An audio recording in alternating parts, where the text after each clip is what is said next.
Who caught that boy? Just stress that boy. Who caught that boy? I'm him. What you got on that plate that's hot smoking like that? I seen that man with Young Boy before that shit happened with V-Roy. You see what I'm saying? It's like he using that nigga like as a face card to be around him, like to make them look a little tough. You see what I'm saying? Okay. That's how I look at it. But I ain't really like. So if it was It ain't much I can say because I'm still I'm working on my way up and shit. You see what I'm saying? I ain't. sure. If my time gonna come, it's whatever. But it's just that shit, like that specific shit, like that. After King Von got dropped in that lobby situation, these O Block and YNS circles are still spinning the block like they never learned their lesson. Lil Tim is back online poking the hornet's nest. And even though it's been 5 long years, this whole thing feels like it's on the edge of blowing up all over again. Today, we're stepping straight into the kind of street tension that got the entire hip-hop scene holding its breath. Before we jump into this wild breakdown, make sure you smash that like button because every tap helps this channel push harder and keep delivering the raw content everyone wants. To really understand how we ended up back here, you gotta rewind the clock to November 6, 2020. That night when King Von tragically lost his life outside that Atlanta hookah lounge. Tim, because do you understand the whole situation or what? I understand, but it's like, all right, you did what you did, okay. Because cool. I heard, not to cut you off, but I heard a lot of people from y'all side getting that, some people saying he did with like... But he'll do what any street nigga will do if a nigga, he gotta defend his people, but it's like, all right, you did what you did, that's cool, all right, boom, the police was involved, you got off, bro. It ain't like you did some street shit and like... Lil Tim, who was rolling with Quando Rondo, was the one who fired the shot, calling it self-defense. The courts ruled in his favor and the charges disappeared, but the streets don't follow courtroom logic and they definitely don't forget. For 5 years, this tension been cooking slow, steady, and quiet, but nothing stays quiet forever.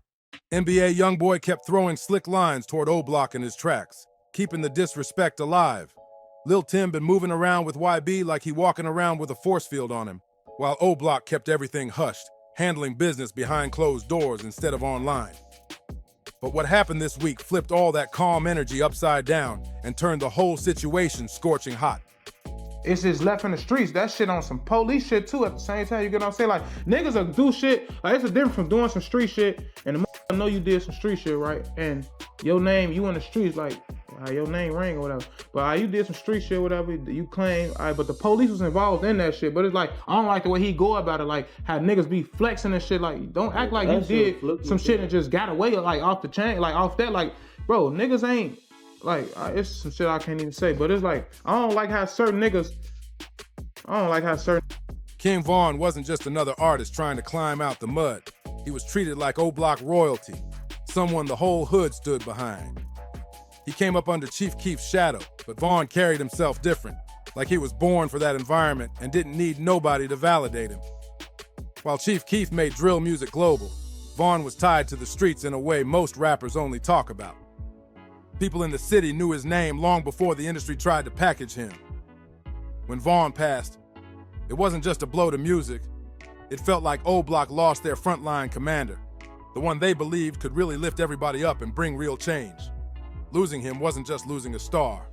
It was losing hope for a lot of people who saw him as proof that escape was possible. Like on some easy shit, you see what I'm saying? Okay. Bro, you got lucky, you did what you did, you defended you stood your ground, whatever. But it's like, it's just the way like how it be playing out now, like all that on stage and okay, you tough, like gang, like I don't be liking that gang because Bro was gangster. Bro was a gangster. This is what I'm saying. He died a gangster. Niggas ain't doing no like with shit like that, bro. It's like, bro, you got lucky, really, bro. Like it ain't like you was on no you ain't finna face this man face to face and just you got lucky. His back was turned, whatever. And this is where the whole story takes a wild turn. NBA YoungBoy just dropped a new freestyle called Zero IQ, and this track is flat out disrespectful toward King Von's legacy. But Lil Tim, man, he pushed it way past the line. He jumped on TikTok, posted a video of himself vibing to the track, and started rapping along to the most outrageous bars, the exact lines that had everybody online ready to explode. Who popped that boy? I'm him. Who starts that boy? I'm him. Those words weren't slick references or hidden shots. Lil Tim was openly bragging about taking King Von's life right there on social media for everybody to witness.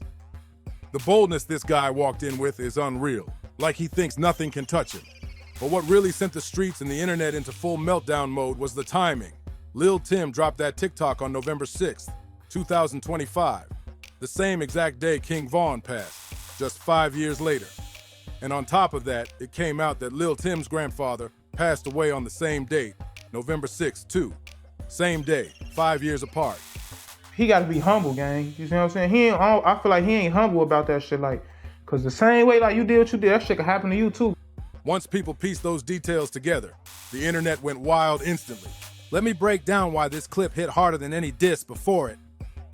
Before this moment, most of the disrespect between these camps stayed inside the music. Subliminals, coded lines, metaphors with just enough wiggle room for deniability. But Lil Tim threw all that strategy straight out the window. He stared directly into the camera, rapped those same bars word for word, and made sure there was zero confusion about who he was talking about. This wasn't no random off-the-phone clip either. Everything about the video looked intentional. Clean audio, proper lighting, and what looked like a legit studio setup. This was crafted content made to spark outrage and get maximum attention. But Muna Eeki from O Block wasn't letting that slide. This dude has been one of the loudest voices repping Von ever since his passing. And he jumped onto social media immediately, addressing Lil Tim straight up and making sure the disrespect didn't go unanswered. Eeki stepped in and called out Lil Tim for using King Von's passing like some kind of access pass to stay in the spotlight. He questioned why Tim suddenly started hanging around NBA Youngboy after the situation happened, saying straight up, "I ain't never seen that man with Youngboy before. That situation with Von happened, he using that like a face card to be around him to make them look a little tough."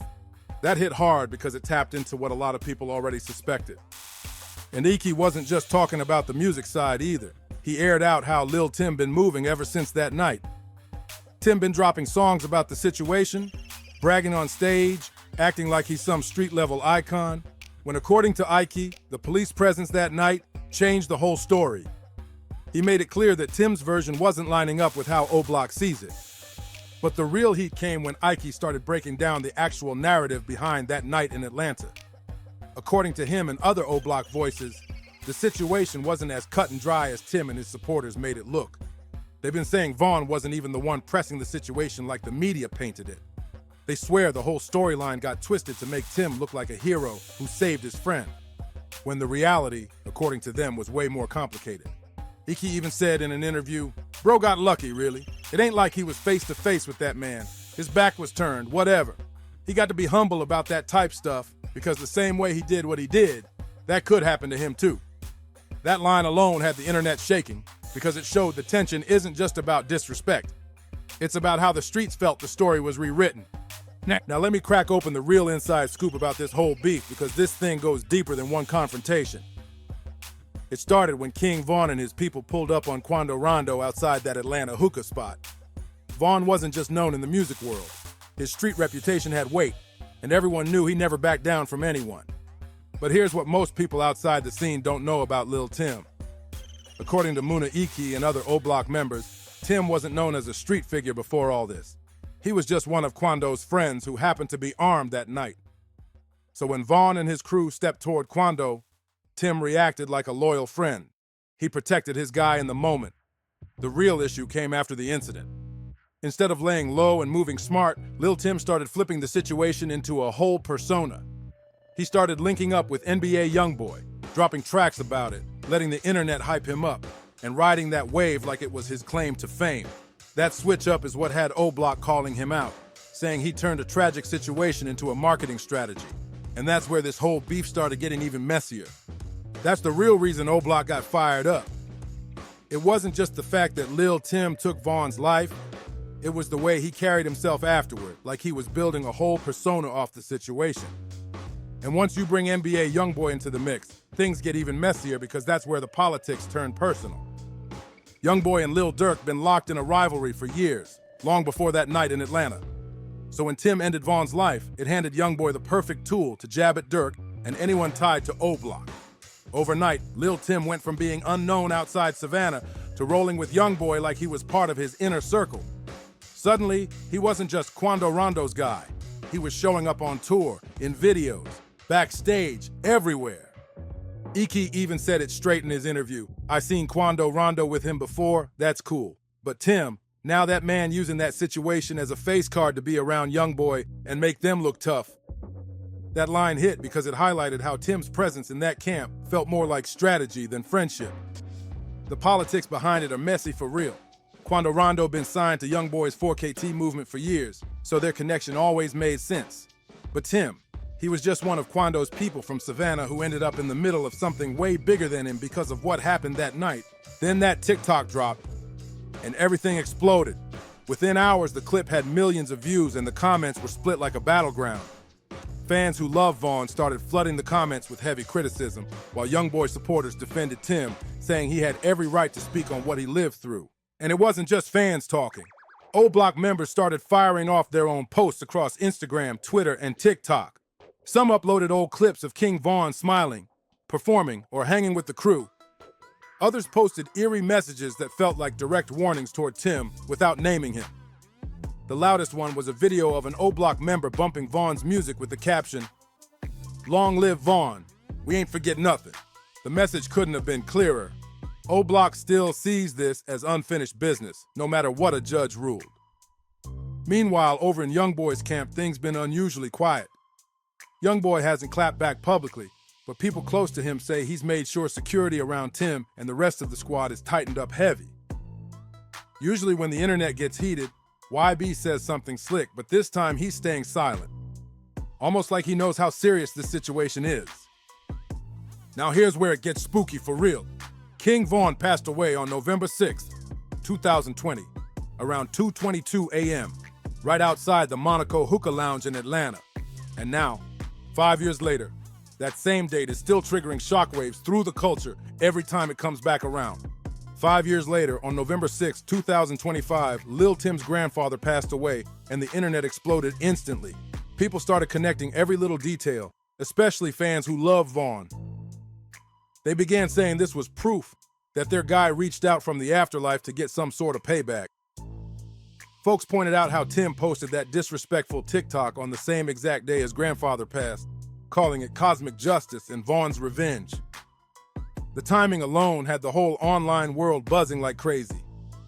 Tim's supporters tried to calm everything down, claiming people were stretching coincidences and creating meaning out of thin air. But even they couldn't deny how strange it looked, especially since Tim always moves real calculated when it comes to posting online. And then more info started leaking. People began pointing out that Tim's grandfather was the one who raised him when his parents weren't around.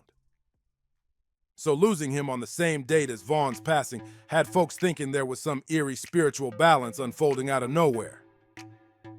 Chicago streets didn't let this slide either. O Block affiliates jumped online, dropping cryptic messages that felt like direct warnings toward Tim. Some started posting old King Vaughn clips with captions like, "We still here," and "Justice coming," making it clear they weren't forgetting a thing. And it wasn't just O Block speaking up. Other Chicago drill artists who rocked with Vaughn started voicing their own frustration too. Even people tied to FBG Duck, who historically had beef with O Block, showed respect for Vaughn's memory and called out the disrespect coming from Tim's TikTok.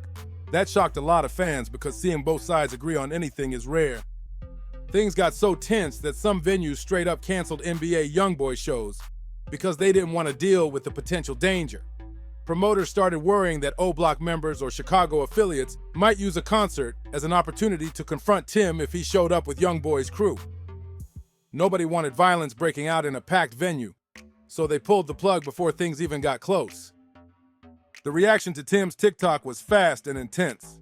O Block members flooded socials with warnings, disses, and messages clearly aimed at him. And the comment section under that TikTok turned into a full-on battleground. Vaughn supporters and YB supporters going at each other nonstop, every second, calling each other out and arguing like the video was a spark thrown into gasoline. This situation has everybody on edge, and the energy online is hotter than it's been in years. But this isn't just some online back and forth anymore. People close to the streets are saying O Block been actively trying to track down Lil Tim. They feel like he's been hiding behind NBA Youngboy's security team and using the spotlight to protect himself instead of facing anything directly.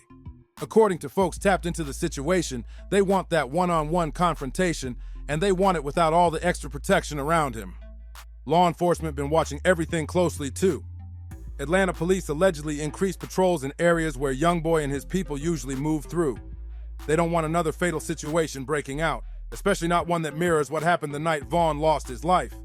Officers and investigators been keeping an eye on both camps because they can feel the tension rising. Even the music industry has been paying attention. Label executives been holding private conversations about safety, liability, and whether keeping artists involved in active street tension is worth the risk anymore. Some insiders even said Lil Tim's TikTok might have pushed things past a line the business side doesn't want to touch. When your actions start making venues nervous and insurance companies panic, that's when people behind the scenes start stepping back. This whole situation shows just how different things are now because of social media. Back in the day, if you had an issue with somebody, it stayed off the internet and off the cameras. People moved quiet, handled things in private, and didn't broadcast every emotion for the world to see. Now folks are posting TikToks, rapping about violent moments, and then acting confused when things escalate in real life. Lil Tim could have stayed low, collected whatever money or opportunities came from being connected with Youngboy, and lived his life quietly. Instead, he kept poking at a situation that already had deep wounds attached to it, and now that same situation is stepping right back toward him. O-Block is not the type to let disrespect slide, especially not when it comes to honoring King Von's name. The wildest part is that this cycle doesn't look like it'll ever fully end. Von's passing set off a chain reaction that's been running non-stop for 5 years straight. Every time people think the situation is calming down, something like that, TikTok pops up and sends everything back into chaos again. It's like the tension is always sitting right under the surface, waiting for one spark. But this whole thing also highlights a bigger issue: how drill culture and old street problems keep pulling young black men into situations that cost them their freedom, their safety, or their lives. Vaughn was only 26 when he passed. Tim is still young too. These brothers could be building businesses, raising families, traveling the world, and uplifting their communities. Instead, they're stuck in cycles of violence and street pressure that started long before they were even involved. It's a painful reminder of how deep these situations go and how hard they are to escape once you're caught in them. At the end of the day, this whole situation is nothing but sad when you really look at it. King Von was a gifted artist who could have shifted his entire world if life had taken a different path. Lil Tim stepped in that night trying to protect his friend, and now he's walking around with a target on his back that might never disappear. And O-Block figures like Eeki still feel like they gotta stand up for their fallen brother's honor no matter how much time passes. This November 6th situation might be coincidence, or it might be something deeper depending on how you look at it. I'm gonna let you decide that for yourself, but one thing's clear: that TikTok turned Lil Tim into one of the most talked about and most watched names in Chicago circles instantly. And O-Block ain't the type of crew to forgive or forget anything tied to Von's legacy, especially something this bold. This tension been brewing for 5 years straight, and it's not slowing down.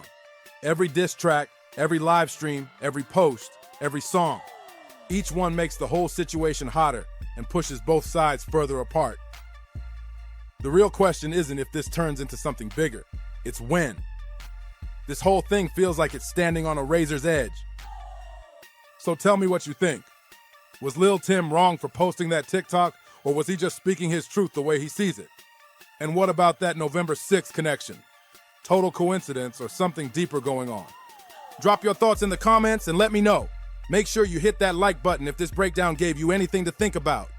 Don't forget to subscribe, share the video, and turn on those notifications so you never miss when we drop more street level updates. See you on the next one.